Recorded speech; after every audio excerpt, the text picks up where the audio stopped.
I was mentioning before, that this first Bharat Summit in Hyderabad that we are witnessing here today, organized by the Telangana government, yes, under the leadership of Sri Rahul Gandhi ji, Sri Mallikarjun Kharge ji, Honorable Chief Minister Sri.A.Revanth Reddy garu, and Deputy Chief Minister Sri Mallubhatti Vikramarka garu. Yes, we have our leaders here.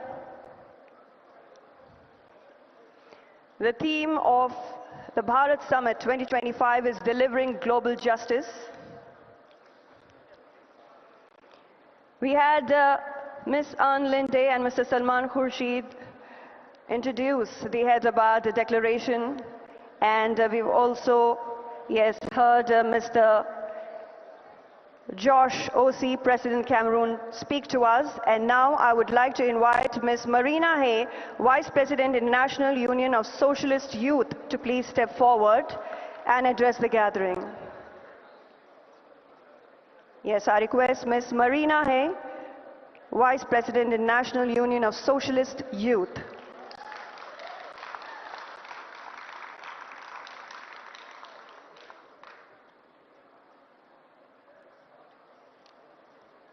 Thank you so much. It is a huge honour to be here today. My name is Marina and I am a proud member of the New Zealand Labour Party. But I'm here today, thank you. But I'm here today to represent the International Union of Socialist Youth, which was founded in 1907 to confront growing nationalisation and nationalism and militarisation, much like we face today. But we are now an organisation of 136 member organisations from 100 plus countries around the world. I've been very pleased today to see so many young people involved in this conference, and it's been an honour to have so many UC delegates represented across the panels. I believe it's very important to have youth at our tables, especially as we confront issues like climate change, polarisation, especially within our young generations, and a rapidly changing media environment. I also think it's especially important to have young women at the table when we face growing misogyny, restricted reproduction rights, and gender-based political violence growing across the world. My request today is simple and I will keep it very short. We are a people-powered movement, and the more connected we are, the more we can achieve. We have many UC delegates here today, and I ask that you please approach us to connect us with your young politicians, your young activists, and your young academics. We're here to grow and strengthen our movement and the fight against the right. And I'm very much looking forward to hearing the rest of the inputs today. Thank you so much.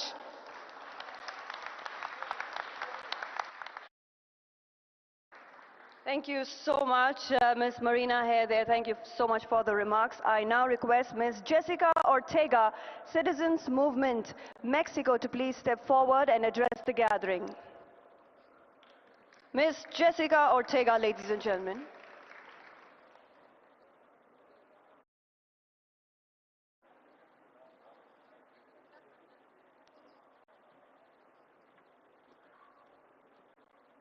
Muchas gracias. Primero quiero agradecer al gobierno de Telangana por esta hospitalidad, a todas y a todos los delegados que nos encontramos hoy aquí en esta importante reunión. A nombre de América Latina y en especial de México, mi país, quiero decirles que estamos muy agradecidos y contentas y contentos por todas las atenciones que han tenido con nosotros. Queridas y queridos camaradas, vivimos tiempos de retos.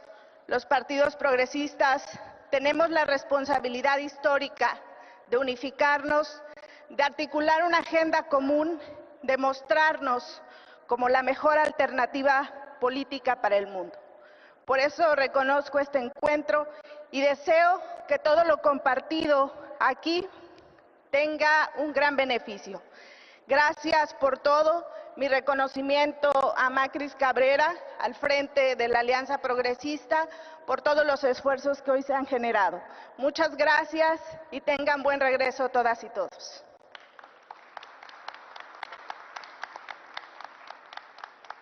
Thank you so much, Ms. Jessica Ortega. I now, ladies and gentlemen, would like to invite our Deputy Chief Minister, Shri Mallubhatti Vikramarka Garu, to please step forward and address the gathering.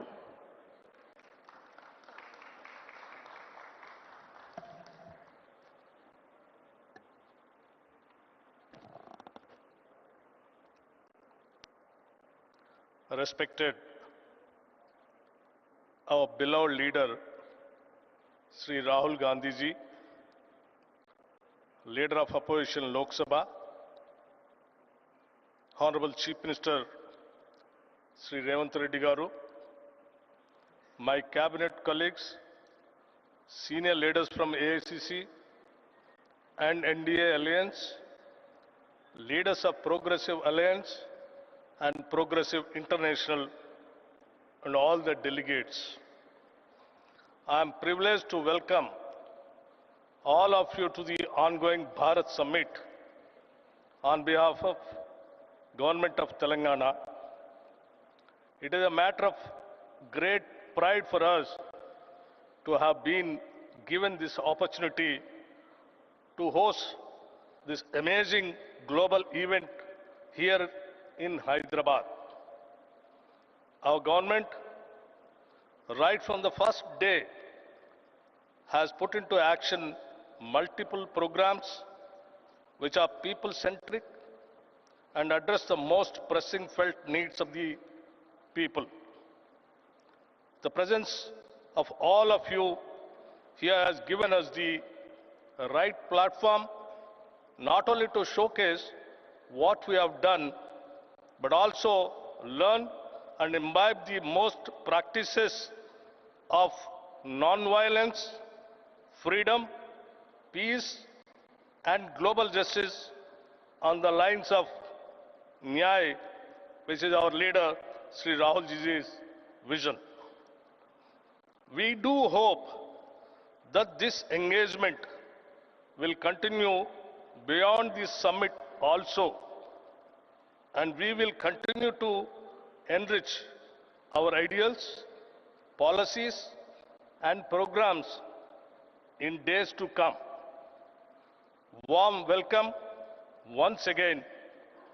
We want to make this Bharat Summit an annual feature. Thank you.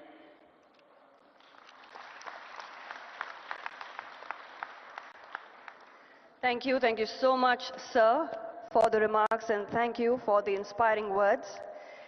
Ladies and gentlemen, Telangana government is organizing this first Bharat Summit in Hyderabad, and ever since the new Congress government assumed office in December 2023, our Honorable Chief Minister, Sri.A.Revanth Reddy Garu, has started delivering people-centric development programs and schemes right from day one, uplifting the social status and standard of living of all citizens of Telangana state through various welfare schemes ushered under the Praja Palana program, marking the initiation of extensive initiative aimed at understanding and addressing the needs of the people at grassroots level.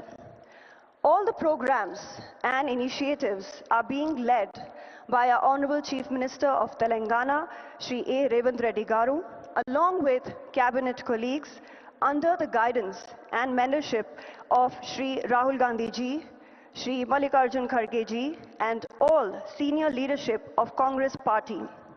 I now request our Honorable Chief Minister, Sri.A.Revanth Reddy Garu, to please address the gathering.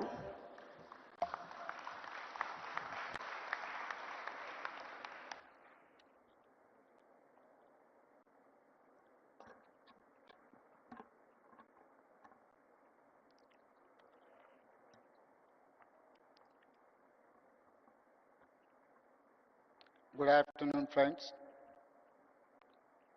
It is an honor to speak at the Bharat Summit. Leaders, intellectuals, change makers, and activists from different countries, I welcome you to the state of Telangana and its vibrant capital, Hyderabad. Telangana has a rich history, tradition, culture, and heritage. We were part of state called Andhra Pradesh and fought for many decades for separate state. The leadership for education came from students, trade union workers, farmers, and women. It's because of their fight we got separate state. However, for 10 years, dreams and aspirations of people were not fulfilled. They were deeply disappointed. When Congress government got elected, expectations were high. Our government has simple mantra: fulfill dreams of every section of society, especially students and youth, farmers, women, and, and oppressed castes. We have launched some of the biggest welfare schemes in the history of India. On August 15, 2024, we paid rupees 20,617 crore to 25,50,000 farmers totally debt-free. On India's Independence Day, farmers of Telangana found free from debt. This is biggest loan waiver in India for any state. Farmers in my state get 24/7 free power. We gave a crop input subsidy named by Rait Bharosa of rupees 12,000 per year per acre of land. An annual support of rupees 12,000 per family is given to landless labor with Narega cards. Together, we give over rupees 20,000 crore annually to agriculture sector, farmers with land and landless labor combined. We are able to do justice to agriculture and farmers and the farming ecosystem. Farmers are seen agitating for minimum support price. In my state, in many states, in Telangana, we give minimum support price and additional paddy crop bonus of rupees 500 per quintal. Telangana farmers are making profits after we introduced bonus scheme. Farmers also benefit from both farmers insurance and crop insurance. And also students were at the forefront of Telangana education, but nothing was done for them. Their education or employment opportunities. Many youth pass out from college with a certificate, but no skills. For such youth, we started the Young India Skills University. There were no government job recruitment or notifications. When we took charge in the first year, we could fill over 60,000 jobs in government. We now launched Raju Yuva Vikasam to fund startup dreams, covering 5 lakh youth. The Congress party has a history of understanding what people need to different times and make policies to address those needs. Pandit Jawaharlal Nehru, first Prime Minister of India, focused on irrigation and education. Srimati Indira Gandhi focused on removing poverty through programs for roti, kapda or makan.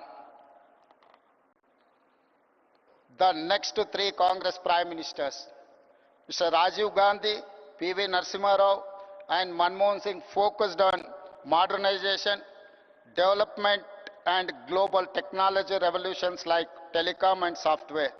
It is they who made it possible today for India to be 5th largest economy in the world. Our top priority is education, health and employment opportunities. We attended investment summits in Davos, USA, South Korea, Japan and Singapore. We got over 2.5 lakh crores investment to create jobs for youth in private sector. Telangana is a state where women are treated with equality and respect as part of our culture. Our women have led the struggle for separate state as strongly as our men. For my government, women, farmers and youth are most important stakeholders. We have amazing women entrepreneurs in my state. They are organized into self-help groups. It has 67 lakh members. We want to make 10 million women business successes. We want to see them grow into millionaires. We have made these women owners of solar power plants, electric RTC buses, petrol bunks, and gave them shops in premium retail outlets. Today, they are earning more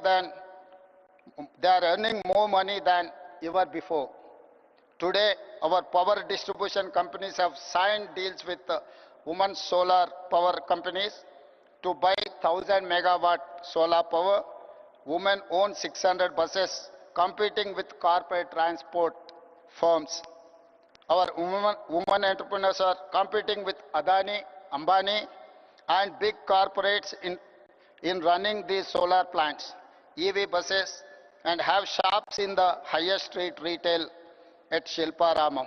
In fact, we have scheduled a visit to this amazing facility where they are making products and displaying and selling them to world market.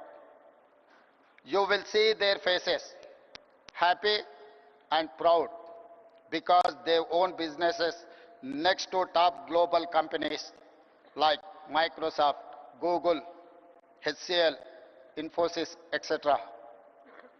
House is a matter of pride, dignity and identity for every family. We want to make every woman in my state a house owner.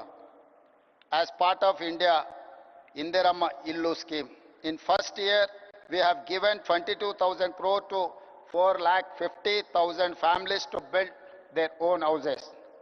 Today, women have free public transport in RTC buses across the state. So far in 15 months, we have spent 5,000 crore on the free bus scheme for women. Women look after entire family, so we ensure best free rice through rations. Free domestic electricity and rupees 500 per gas cylinder. For our government, education and healthcare are top priorities. The Rajiv Arogyasri is one of the best universal healthcare support schemes, where treatment of up to 10 lakh is paid by government. We give financial assistance to citizens for healthcare through CM Relief Fund. In 1 year, we have given 1,000 crores so far. Water is our lifeline of civilization. We are regenerating River Musi, 55 kilometers long, cleaning a polluted river and bringing it back to life. We are doing it for the future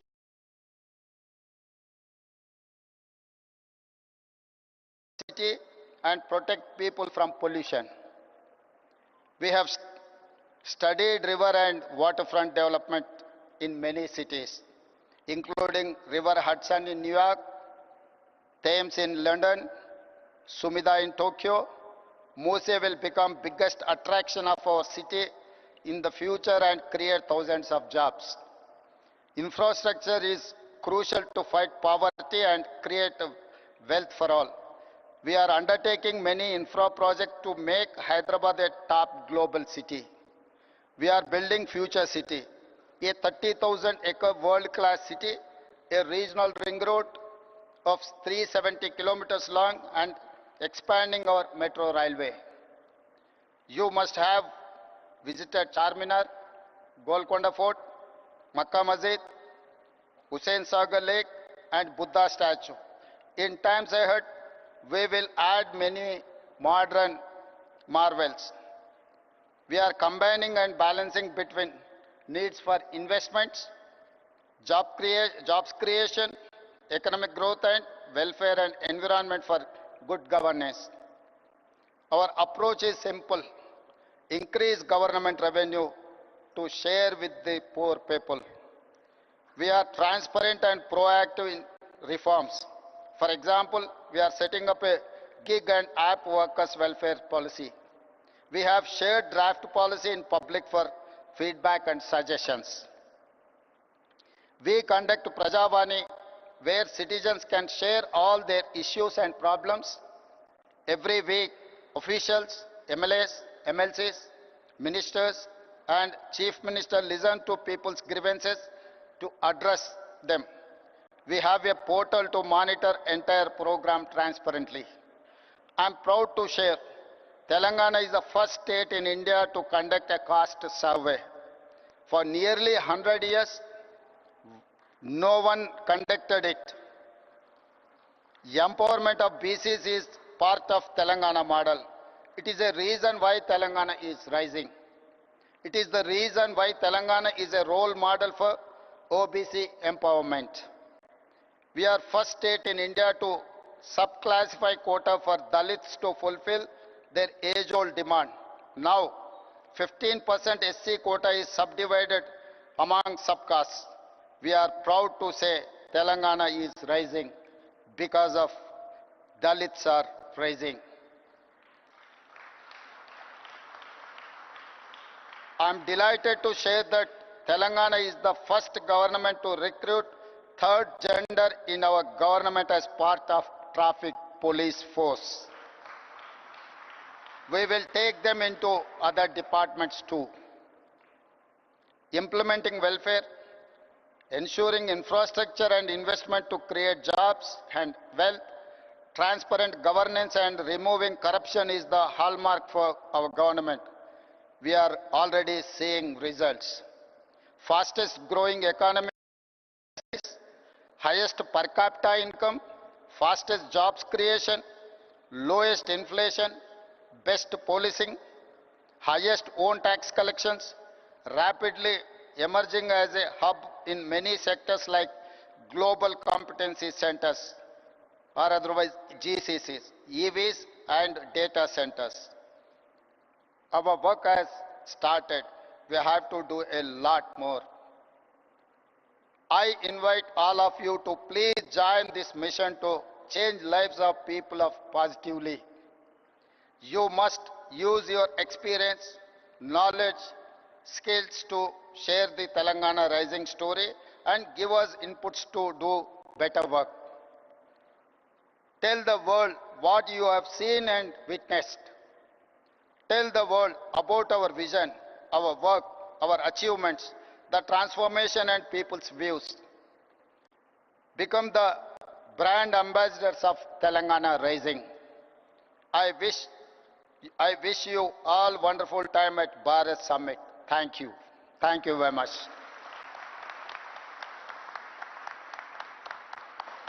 Thank you so much, our Honorable Chief Minister. Thank you for the motivating and inspiring words. And as a Telangana citizen, I am proud that my state is hosting the world's biggest gathering of visionaries, of progressives. And yes, I'm sure that with our Honorable Chief Minister's development vision of Telangana, Telangana rising, we will definitely be attracting a lot of investors and entrepreneurs from across the world. Ladies and gentlemen, as I mentioned earlier, the theme of Bharat Summit 2025 is delivering global justice, which amplifies our leader of the opposition, our beloved leader, Sri Rahul Gandhi ji's vision of Nyay. So I now request Sri Rahul Gandhi ji to please address the August gathering.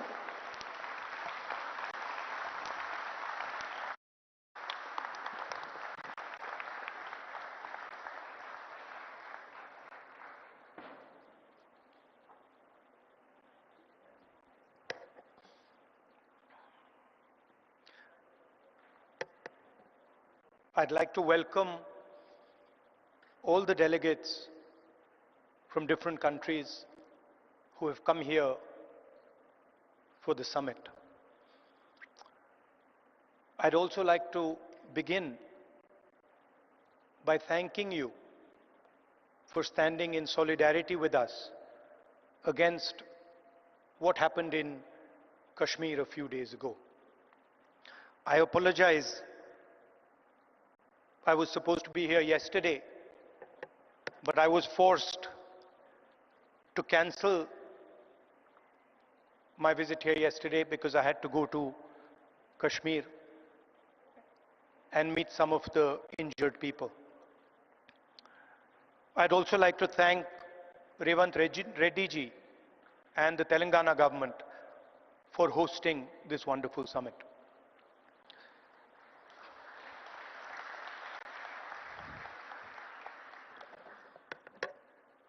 As we all know,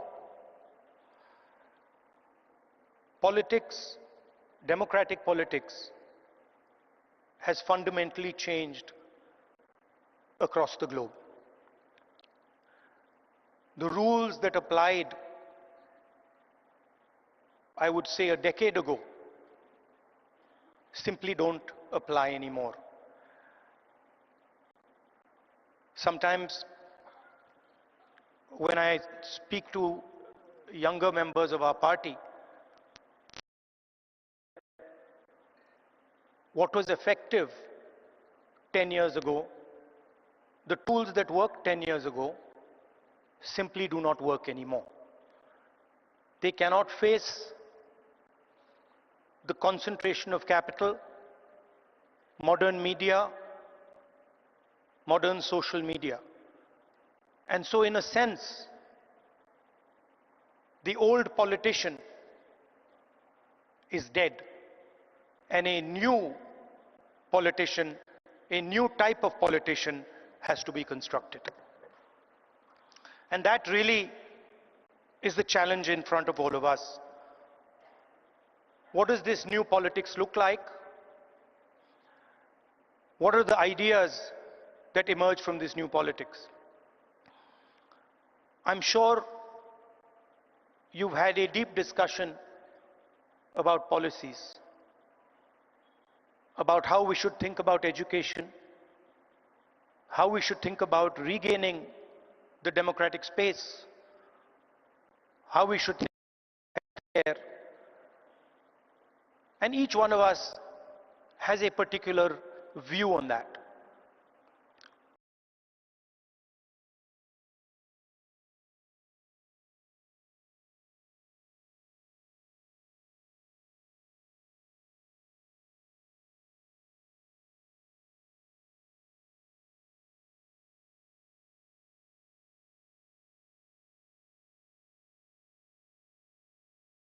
So I'm not going to delve too much into the policy positions.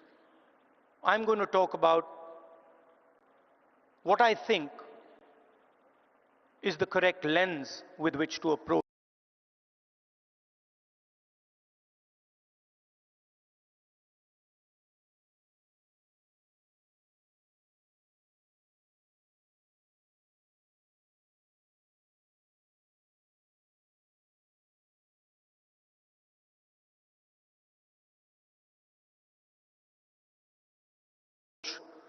our politics.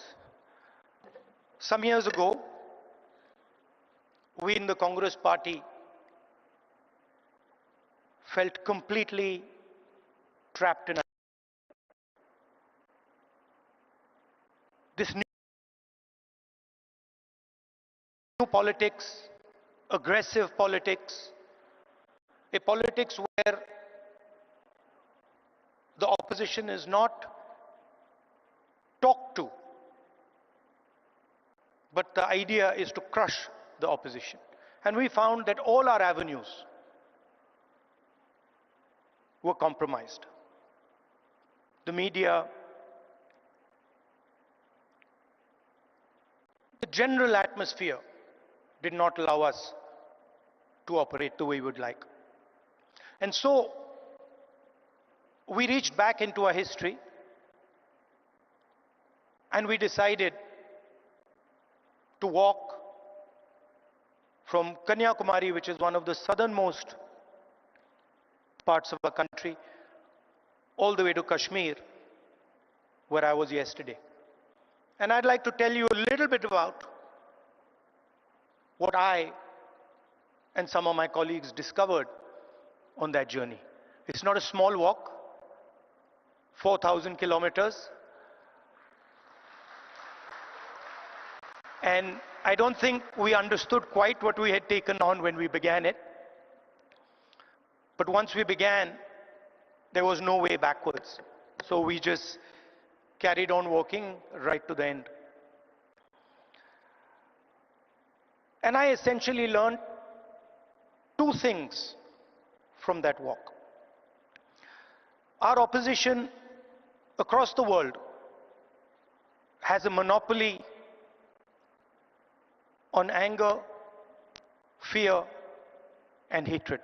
And there's no way that we are ever going to be able to compete with them on anger, fear, and hatred. They are going to outdo us, outmaneuver us, and beat us every single time when it comes to fear, anger, and hatred.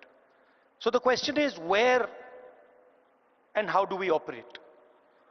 Where are the spaces where we have the advantage?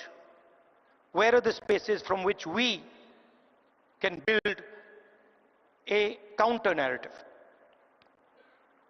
So the walk started in Kanyakumari, and slowly as it progressed, more and more people started to join this walk. And within 10-15 days, walk would start at 6 in the morning, and we would have thousands and thousands and thousands of people walking with us, pushing us, people trying to come in. And it was something to see. My job was walking and listening to people. And the one rule we had was that anybody, regardless of who he is, who she is, should be able to come to the center of where we were walking and have a conversation with me or the other leaders there. And so we followed this rule rigorously. As we walked, we talked and walked and talked and walked. I suddenly found that it became harder and harder to speak. As politicians, we are trained to do this. We are trained to come on stage and talk. We are trained to tell people what we think. We are trained to think about the future. But while I was walking, the number of people who were coming to me made that impossible. And so I started to listen. And I realized, halfway through that walk, I realized that actually I had never ever listened before. And in fact, I didn't know how to listen. I knew how to speak, I knew how to think, but I didn't actually know how to listen to people. What do I mean by that? Whenever somebody was speaking to me, I would have a conversation going on in my mind. I would be listening, and at the same time, I would be talking. Relatively quickly into the yatra, the talking completely stopped. And all I was doing was listening to the people who were coming next to me. And I discovered that there is a completely different way of communicating with people, a much more powerful way of communicating. And that way involves me or us becoming completely silent and listening deeply to exactly what it is they're trying to say. I'll give you an example. The one that really struck me. We were walking. It was early morning. It was still dark. And this woman came running towards me, and she held my hand. And the moment she held my hand, I felt fear in her hand. I didn't say anything. And I asked her,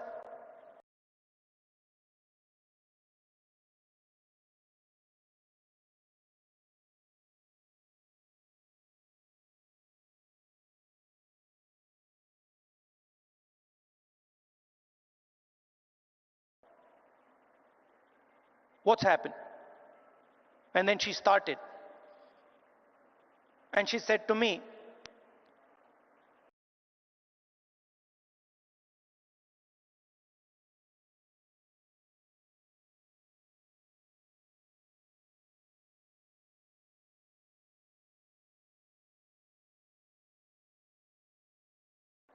I've come here to walk, but I have to go back.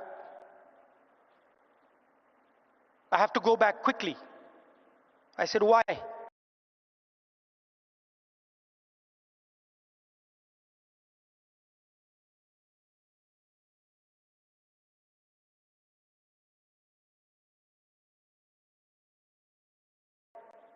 She said, because my husband is beating me. My husband is thrashing me, and I have come here to this yatra. And then I said to her, I said, what do you want me to do?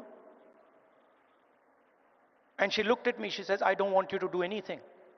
I just want you to know that this is happening to me. And the moment she said that, her hand completely relaxed. And I realized that it was as important for her to be heard, for me to understand and us to understand exactly what it was that she was going through. That was as important as any action we could take. And in 1 second, she transmitted to me what millions and millions of women go through in their homes. So our opposition really does not know how to listen, because they already have all the answers. They know exactly what is supposed to be done. And this is completely flawed, because it is the people who know what has to be done. And if there is one thing that we have failed at with all the social media and all the modern communication methods, it is that we have, as politicians, failed to deeply listen to what our people are trying to tell us. And this is the space where we can really operate, because our opponents have completely vacated this space. They're not there. They don't exist there. The second thing I learned,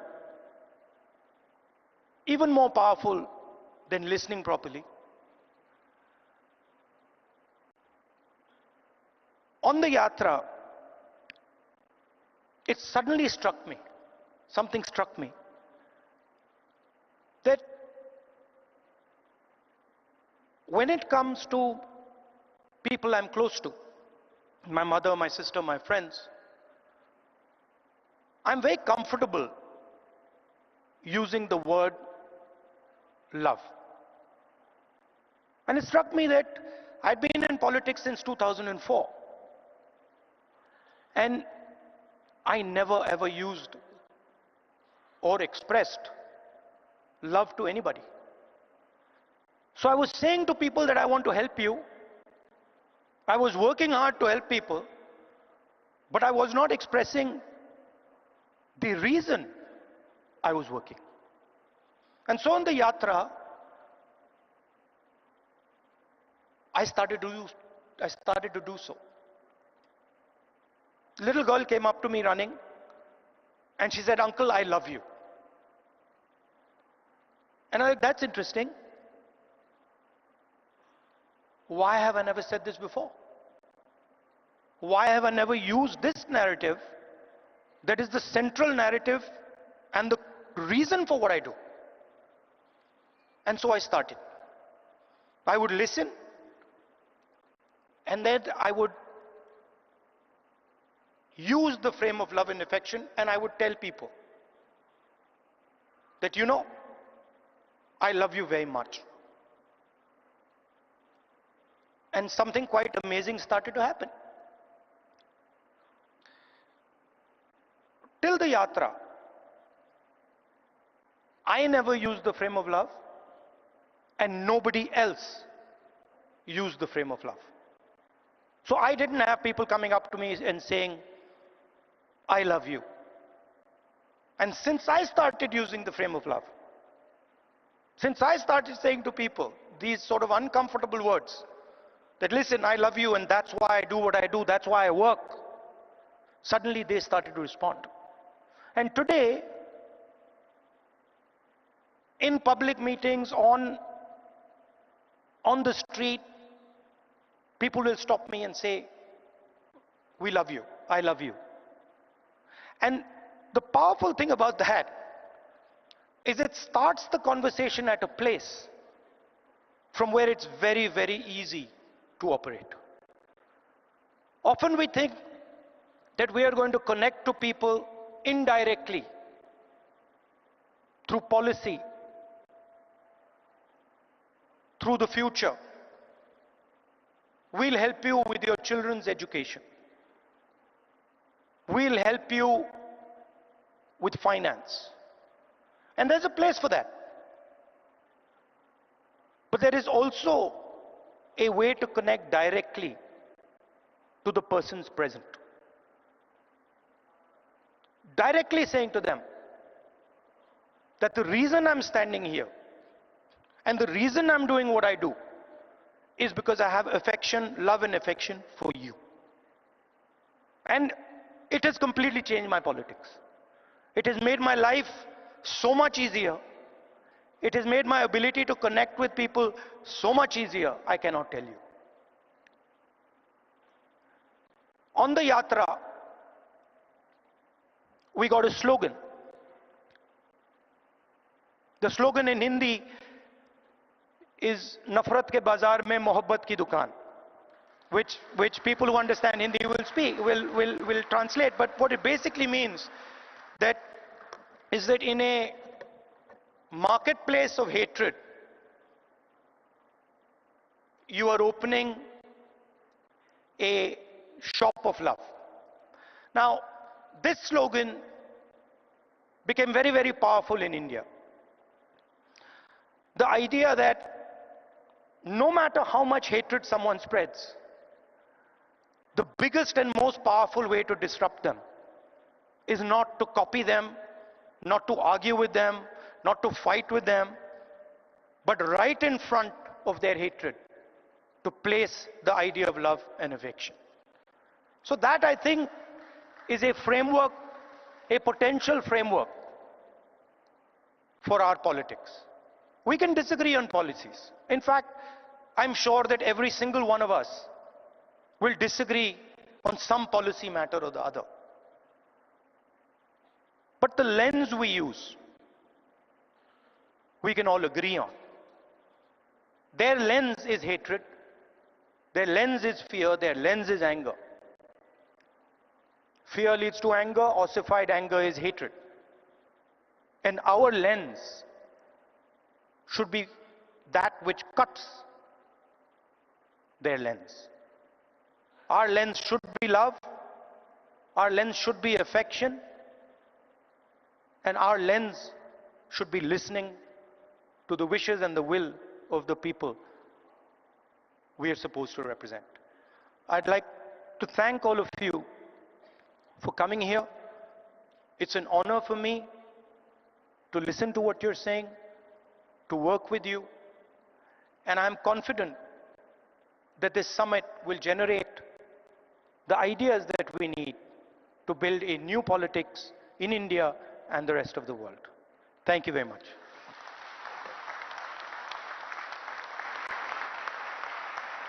Thank you so much, Sri Rahul Gandhi ji, ladies and gentlemen, always motivating and inspiring us. And through this Bharat Summit, our leaders, Srimati Sonia Gandhi ji, Sri Rahul Gandhi ji, and Sri Mallikarjun Kharge ji, we hope to start, and we have, I should say, already started a global progressive movement where we want to show that Swaraj, Ahimsa, Satya, and Aparigraha are the only way to create a just and liberal world order. Ladies and gentlemen, we now will be watching a solidarity video message from Mr. Wayne Swan from Australia. So can we have the AV, please?